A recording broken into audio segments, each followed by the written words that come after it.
Hello everyone, स्वागत है आपके अपने यूट्यूब चैनल आरएमपी कुंदन में। दोस्तों, आज के इस वीडियो में आप लोगों को बहुत ही आसान तरीक़ा से बताएंगे कि आईवी फ्लूइड क्या होता है, आईवी फ्लूइड को किस तरह से लगाया जाता है, कौन सा आईवी फ्लूइड कौन सा डिजीज़ में चलता है, कौन सा पेशेंट को कितना डोज दिया जाता है, कोई सीवियर पेशेंट है तो उसमें कौन सा आईवी फ्लूइड लगाया जाता है, किसी को अगर डिहाइड्रेशन हुआ है तो उसमें कौन सा आईवी फ्लूइड लगाया जाता है। तो चलिए आप लोगों को बहुत ही सरल हिंदी भाषा में बताएंगे किस तरह से कौन सा कहाँ पे डोज दिया जाता है, कौन सा आईवी फ्लूइड कौन सा पानी किस पेशेंट को चढ़ाया जाता है। तो चलिए गाइस, सबसे पहले जान लेते हैं ये आईवी फ्लूइड होता क्या है। गाइस, यहाँ पे टाइप्स ऑफ आईवी फ्लूइड लिखा हुआ है। उसके बाद पहले जान लेते हैं गाइस ये आईवी होता है क्या है। यहाँ पे लिखा हुआ है full form of IV fluid intravenous fluid which can directly inject in venous. मतलब इसके कहने का मतलब है आईवी फ्लूइड को इंट्रावेनस फ्लूइड भी कहा जाता है, जिन्हें सीधे वेन के अंदर लगाया जाता है, नस के अंदर लगाया जाता है। ये जो गाइस नॉर्मल कुछ इस प्रकार से आपको मार्केट में मिलता है, जो कि यहाँ पे एनएस का फुल फॉर्म होता है गाइज नॉर्मल सलाइन। उसके बाद आप लोगों को यहाँ पे डीएनएस लिखा हुआ है, डेस्ट्रोज नॉर्मल सलाइन। उसके बाद यहाँ पे आरएल लिखा हुआ है, आरएल का फुल फॉर्म होता है रिंगर लैक्टेट सॉल्यूशन। उसके बाद यहाँ पे गाइज D5 D10 D25 है। इसका सिंपल भाषा में आप लोगों को बताते हैं। जैसे यहाँ पे गाइज D5 लिखा हुआ है, D5 का मतलब होता है डेस्ट्रोज 5%, 10 है तो उसमें डेस्ट्रोज 10%। उसके बाद D25 है तो उसमें डेस्ट्रोज 25% पाया जाएगा। उसके बाद यहाँ पे मैनिटोल सोल्यूशन होता है, जिसका यूज आप लोग को आगे बताने वाले हैं। तो चलिए ले चलते हैं सबसे पहले यहाँ पे नॉर्मल सलाइन की ओर, जो कि एनएस के नाम से आपको मार्केट में मिल जाएगा। एनएस में जो कॉम्पोजिशन पाया जाता है गाइज वो 0.9 NaCl 100 ml की बोतल में पाया जाता है। जैसे NaCl का मतलब हुआ गाइज सोडियम क्लोराइड, नमक होता है दोस्तों। जैसे 0.9% है ना, जैसे आप 100 ml का बोतल लीजिएगा नॉर्मल सलाइन का, तो उसमें सिर्फ 0.9% सोडियम क्लोराइड पाया जाता है। यहाँ पे भी लिखा हुआ है नॉर्मल सलाइन की 2 बोतल आती है, 100 ml का एक और 500 ml का आता है, जिसमें 0.9% जो कि सोडियम क्लोराइड पाया जाता है। चलिए इसका इस्तेमाल देख लेते हैं। उसके बाद दोस्तों नॉर्मल सलाइन का इस्तेमाल की बात करें तो यहाँ पे नॉर्मल सलाइन का इस्तेमाल जो होता है गाइज, यहाँ पे डिहाइड्रेशन, अगर किसी को पानी की कमी हो गया शरीर में, जैसे पानी का कमी होगा कैसे पेशेंट को, तो सबसे पहले गाइज जैसे उसको डायरिया हो रहा है, वोमिटिंग हो रहा है, उल्टी वगैरह हो रहा है, तो उसमें जो है कि पानी की कमी होगी तो वहाँ पे आप इसको लगा सकते हैं। वुंड वॉश यानी घाव को धोने के लिए, अगर किसी भी डिजीज़ में कोई ज़्यादा घाव वगैरह फ्रैक्चर वगैरह होता है तो नॉर्मल सलाइन से हम लोग उसको सफाई कर सकते हैं, साफ़ सफाई किया जाता है। उसके बाद गाइज डेल्यूशन ऑफ इंजेक्शन, यानी इंजेक्शन को मिलाने का काम आता है। जैसे आप लोग कोई भी पानी वगैरह में घोलते हैं ना इंजेक्शन, उसमें डिस्टिल वाटर नहीं आता है, वो जो है नॉर्मल सलाइन होता है। जैसे आप लोग मोनोसैप में पानी का एक डब्बा आता है छोटा सा, उसमें नॉर्मल सलाइन होता है। अगर आप उससे मिला सकते हैं, नहीं तो आप नॉर्मल सलाइन मिला के उसको यूज कर सकते हैं। उसके बाद दोस्तों मेंटेन वाटर बैलेंस, यानी पानी का पूरा करने के लिए, किसी के शरीर में अगर पानी का लेवल कम हो गया उसको पूरा करने के लिए आप नॉर्मल सलाइन लगा सकते हैं। चलिए आगे बढ़ते हैं दोस्तों। उसी तरह गाइज यहाँ पे नॉर्मल सलाइन की बात करें तो यहाँ पे नॉर्मल सलाइन का जो डोज दिया जाता है, यहाँ पे वो डोज पेशेंट के अकॉर्डिंग ही दिया जाता है। जैसे यहाँ पे गाइज लिखा हुआ है dose of normal saline completely patient on solution is disease, यानी ये जो है दवाई जो नॉर्मल सलाइन होता है पेशेंट के अकॉर्डिंग ही डोज दिया जाता है। किस तरह से पेशेंट में क्या दिक्कत है, क्या प्रॉब्लम है, कितना इन्फेक्शन है, उसके हिसाब से उसको डोज दिया जाता है। आप लोगों को यहाँ पे हिंदी लैंग्वेज में भी लिखा हुआ है नॉर्मल सलाइन कितना देना, ये मरीज की अवस्था एवं उसकी बीमारी पर निर्भर करता है। उसके बाद ये कॉमन डोज जो होता है गाइज, आप लोग 2000 ml से लेके 3000 ml तक 24 घंटा में इनको लगा सकते हैं। यहाँ पे हिंदी लैंग्वेज में भी लिखा हुआ है लगभग 2000 से 3000 ml 24 घंटे के अंदर पेशेंट को दे सकते हैं। उसके बाद आगे बढ़ते हैं दोस्तों। उसके बाद गाइज यहाँ पे नोट जो होता है, इस नोट का मतलब होता है गाइज महत्वपूर्ण। इसको आप लोग बहुत ही आसान तरीक़ा से और ध्यान में रखिएगा। यदि किसी व्यक्ति को ब्लड प्रेशर की समस्या है तो उसको नॉर्मल सलाइन नहीं दिया जाता। इसके कहने का मतलब है गाइज किसी पेशेंट को नॉर्मल जो है ब्लड प्रेशर जैसे बढ़ा हुआ है, उसका हाइपर टेंशन होता है, ब्लड प्रेशर अगर किसी का बढ़ता है, हाइपर टेंशन में नॉर्मल सलाइन नहीं चलाया जाता, हाइपर टेंशन में चलाया जाता है। जैसे किसी पेशेंट का बीपी लो हो गया तो उसमें आप जो है कि ब्लड प्रेशर लो हो गया है तो उसमें आप लोग नॉर्मल सलाइन चला सकते हैं। उसके बाद दोस्तों यहाँ पे सिंपल आता है डीएनएस। डीएनएस में जो कॉम्पोजिशन पाया जाता है कुछ इस प्रकार का कॉम्पोजिशन होता है। डीएनएस का फुल फॉर्म होता है डेस्ट्रोज नॉर्मल सलाइन।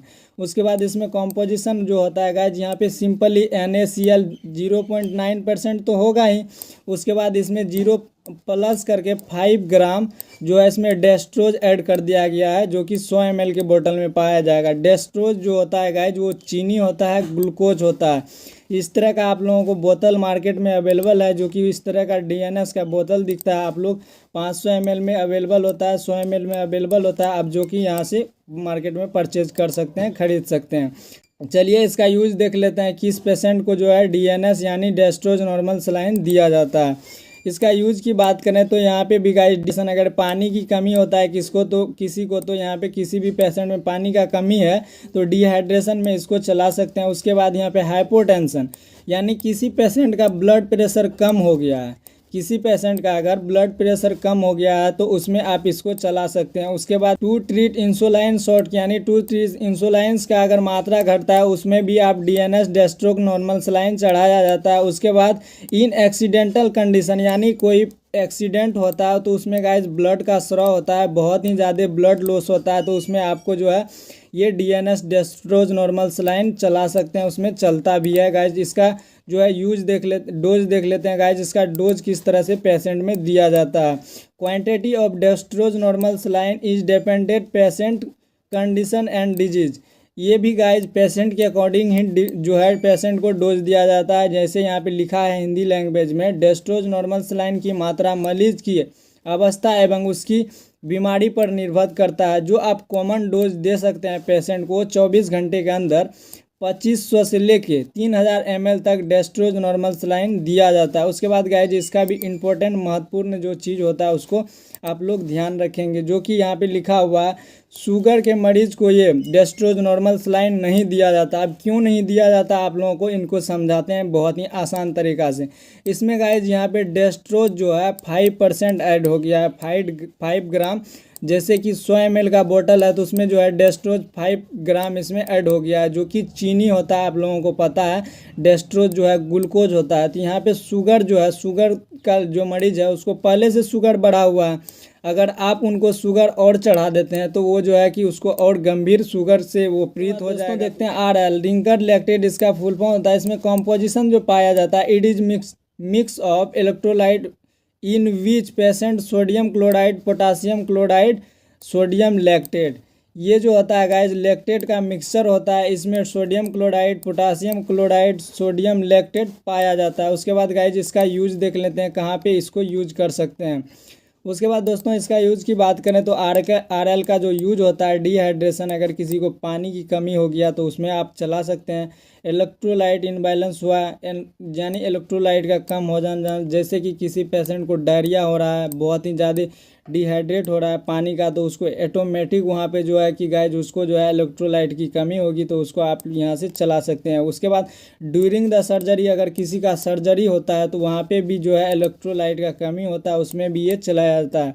उसके बाद यहाँ पे जो है बर्निंग कंडीशन यानी कोई व्यक्ति जलता है तो इसका यूज किया जाता है। या सीधा समझिए अगर कोई जलता है तो उसके शरीर में बहुत चीज़ का कमी होता है जिसमें कि इलेक्ट्रोलाइट भी कम हो जाता है, जिसको पूरा करने के लिए जो कि ये नॉर्मल RL को चलाया जाता है। कुपोषण हो जाने पर, अगर कोई बच्चा कुपोषण हो जा रहा है, उसको शरीर में मतलब कोई भी चीज़ का अच्छे से जो है पूर्ति नहीं हो रहा है, कमी हो रहा है, तो वहाँ पे इसको चलाया जाता है। दोस्तों हाइपोटेंशन ब्लड प्रेशर कम होने पे भी RL को लगाया जाता है। उसके बाद it is solution for diabetic patient में भी इसको चलाया जाता है। उसके बाद RL की डोज की बात करें तो गाइज RL का जो डोज दिया जाता है कुछ इस प्रकार से दिया जाता है। Dose of RL depended on patient condition is and disease, यानी रिंगर लैक्टेट जितना देना है ये मरीज की अवस्था पर डिपेंड करता है, उसको कितना इलेक्ट्रोलाइट देना है, उसमें कितना कम हुआ है। जो नॉर्मली डोज दिया जाता है 500 से 1000 ml तक यहाँ पे आप लोग जो है 24 घंटे के अंदर मरीज में लगा सकते हैं। चलिए आगे बढ़ते हैं दोस्तों। उसके बाद दोस्तों यहाँ पे आता है डेस्ट्रोज। डेस्ट्रोज में जो कॉम्पोजिशन पाया जाता है कुछ इस प्रकार का कॉम्पोजिशन पाया जाता है। आपको मार्केट में इस तरह का कांच में, उसके बाद इस तरह का प्लास्टिक में मिल जाएगा, जो कि ये जो आप लोगों को यहाँ पे दिख रहा है डेस्ट्रोज 5%। इसमें गाइज ग्लूकोज 5% पाया जाता है, इसमें जो है 10% पाया जाता है। गाइज इसमें सिर्फ जो है ग्लूकोज ही पाया जाता है 5%। जैसे आप D5 ले रहे हैं तो इसमें पेशेंट के अकॉर्डिंग निर्भर करता है आपको क्या देना है। जैसे ज़्यादा ग्लूकोज की मात्रा कम है तो D25 चलाएंगे, अगर उससे थोड़ा कम है तो D10 चलाएंगे, अगर सबसे थोड़ा बहुत कम है तो D5 आप चला सकते हैं। उसके बाद किस सब पेशेंट में ये दिया जाता है, इनको देख लेते हैं। उसके बाद गाइस इसका इस्तेमाल की बात करें तो डिहाइड्रेशन यानी पानी की कमी होता है तो वहाँ पे आप चला सकते हैं उसको। उसके बाद अगर पेशेंट को कमजोरी महसूस हो रहा है, वीकनेस हो रहा है तो उसमें आप चला सकते हैं। उसके बाद अगर डिजनेस आ रहा है, पेशेंट को चक्कर आ रहा है खड़ा होने में, जैसे 2 मिनट बैठता है, खड़े होने के बाद किसी को चक्कर वगैरह आता है तो आप उनको यहाँ पे चला सकते हैं पेशेंट के अकॉर्डिंग D5, D10 या D25। उसके बाद डोज की बात करें तो ये नॉर्मली डोज पेशेंट के अकॉर्डिंग ही निर्भर किया जाता है। जो नॉर्मल आप लोग डोज दे सकते हैं 2000 ml से लेके 3000 ml 24 घंटे के अंदर दिया जाता है। और एक आप लोग यहाँ पे महत्वपूर्ण बातें याद रखेंगे जो कि यहाँ पे लिखा हुआ है, शुगर के मरीजों को D5, D10, D25 सलाइन नहीं दिया जाता है। जैसे कि गाइज यहाँ पे D5 इसमें आपको पता है कि शुगर पाया जाता है, शुगर वाले पेशेंट में इनको बिल्कुल भी नहीं दिया जाता है। चलिए आगे बढ़ते हैं। उसके बाद गाइज यहाँ पे आता है मैनिटोल सॉल्यूशन, जो कि कुछ इस प्रकार से आप लोगों को मार्केट में मिल जाता है। इसका जो गाइज यूज होता है यहाँ पे लिखा हुआ है, this is type of direct solution is means it increase the volume of urine.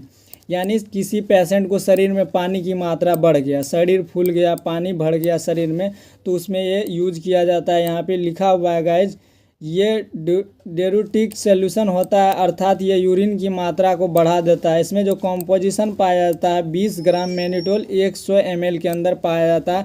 आप लोगों को यहाँ पे फिगर में भी दिख रहा होगा गाइज, जो कि इस तरह से बनाया आपको मार्केट में कॉम्पोजिशन मिल जाता है, जो कि 100 ml का अगर बोतल लीजिएगा तो उसमें मैनिटोल जो है 20% पाया जाता है। इसको जो यूज किया जाता है सिंपली आउटपुट बढ़ा देता है यूरिन को। अगर किसी पेशेंट को शरीर में पानी बढ़ गया है, कहीं पे फूल गया है पानी से, तो वहाँ पे इसको चढ़ाया जाता है। उसके बाद यहाँ पे एक और भी इंजेक्शन लैक्सिस का यूज किया जाता है, उससे ज़्यादा इसमें बेटर जो कि रिजल्ट मिलता है।